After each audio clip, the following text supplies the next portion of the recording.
রাজনীতি। বাংলাদেশের রাজনীতিতে তারাই বড় বড় পদ পায় যারা কিনা মূর্খ ঠিক মতো কথা বলতে পারে না, বাংলা পরীক্ষায় নকল করেও করতে পারে না এই পাস। এইবার আস্তে আস্তে দেখতে থাকেন তারা কিভাবে দেয় বাংলাদেশকে বাস।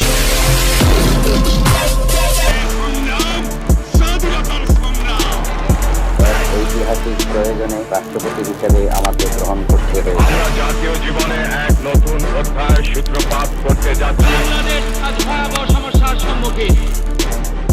গোপালগঞ্জ জেলার নামই বদলে যাবে।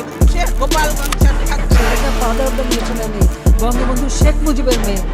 কখন নির্বাচন হবে যেটা সম্পূর্ণ রাজনৈতিক সিদ্ধান্ত। আসসালামু আলাইকুম ওয়া রাহমাতুল্লাহ। মনে রাখবেন, we have a plan.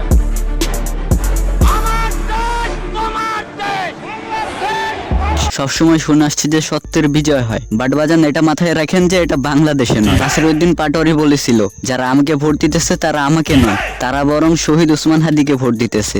But so sad, আমরা না পাইলাম ওসমান হাদি ভাইকে, আর না পারলাম নাসিরউদ্দিন পাটোয়ারির বিজয় দেখতে। হাসু আপা যাওয়ার পরে যখন ডক্টর ইউনূস আসে তখন আমরা সবাই স্বাধীনভাবে কথা বলতে পারছি, মনের সব ইচ্ছাগুলো তুলে ধরতে পারছি আপনাদের মাঝে। বাট মনে হয় আর পারবো না। সত্য কথাটা তুলে ধরলে কখন যেন র্যাপ আইসা বলে। প্রায় 18টি মাস আমরা সত্য কথা বলতে পারছি, কেউ আমাদেরকে কিচ্ছু বলার সাহস পায় নাই, এমনকি কেউ কিছু বলতেও পারে নাই। বাট কিছু করতে আছে যারা কিনা কমেন্ট বক্স নোংরা করছে, ওই দিকে খেয়াল দিয়ে আমাদের কাম নাই। বাট বাজান আমরা আর হয়তো সত্য কথাটা তুলে ধরতে পারবো না, কারণ যখনই তুমি সত্যটা তুলে ধরতে যাবা তখনই তোমার কাটা যাবে মাথা, মামলা দিয়া বলবে জেলে যা। ভেবেছিলাম হয়তো বাংলাদেশে এই প্রথম সুষ্ঠু নির্বাচন হবে, বাট আমার চিন্তা ভাবনা ভুল। বাংলাদেশে আজ পর্যন্ত কখনো সুষ্ঠু নির্বাচন হয়নি, আর কখনো হবেও না। আমার বাসায় কয়েকদিন আগে আমার দুঃসম্পর্কের এক আন্টি আসছিল, বিএনপি নাকি অর্ধেক ক্ষমতায় চলে গেছে। হ্যাঁ, তার কথাই সঠিক ছিল, আর তাই তো তারা দুর্নীতি করে জিতে গেল।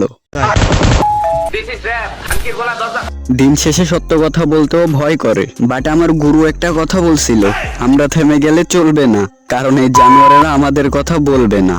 এটা ভাবতেও খুব কষ্ট লাগে যে আমরা আর আমাদের ভাইদের বিচারটা পাবো না। আর সব থেকে বড় কথা হলো ওসমান হাদি ভাইয়ের বিচারটা এখনো পর্যন্ত হলো না। এটাও জানা নাই যে বিচারটা আমরা পাবো নাকি পাবো না। আর আমাদের দেশের সেই সব নামি দামি চ্যানেলের কথা কি বলবো, যারা কিনা নিউজ চ্যানেল খুলেছিল সত্যটা প্রকাশ করার জন্য, আজ তারাই ভুলভাল নিউজ ছড়িয়ে মানুষদেরকে বিভ্রান্ত করছে। যেসব চ্যানেল কিনা নিউজের নামে মানুষদেরকে বিভ্রান্ত করতেছে, ওইসব চ্যানেলগুলা বয়কট হোক। বয়কটের সিল মেরে দিয়ে কইবেন আমরা আপন ভাইয়ের লোক, বেশি কথা কইলে লাইট অফ করে মাইরা দেবো গক গক। কিছু মানুষের পোস্ট দেখলে তো কষ্টের সাথে হাসিও আসে। এই ছাত্রদের কারণে যারা কিনা স্বাধীনভাবে চলাফেরা করতে পারতেছে, তারাই এসব ছাত্রদের মার খাওয়ার ভিডিও দেখে কমেন্ট করে সেরা ভালো হয় নাই। 12 তারিখের পর বিএনপি বাকিটা ছিঁড়ে দিবে। আজকে তো 13 তারিখ, তার মানে কি আজকে থেকেই ছিঁড়া শুরু হয়ে যাবে? বাট কথা হলো কাদের বাকিটা ছিঁড়বে? যাদের জীবনের বিনিময়ে আপনারা আয়নাঘর থেকে বের হয়ে স্বাধীনভাবে চলাফেরা করতে পারতেছেন, তাদের বাকিটা ছিঁড়ে দিবেন? বাজান, বিচারটা মনে হয় আর হবেই না। রড দিয়ে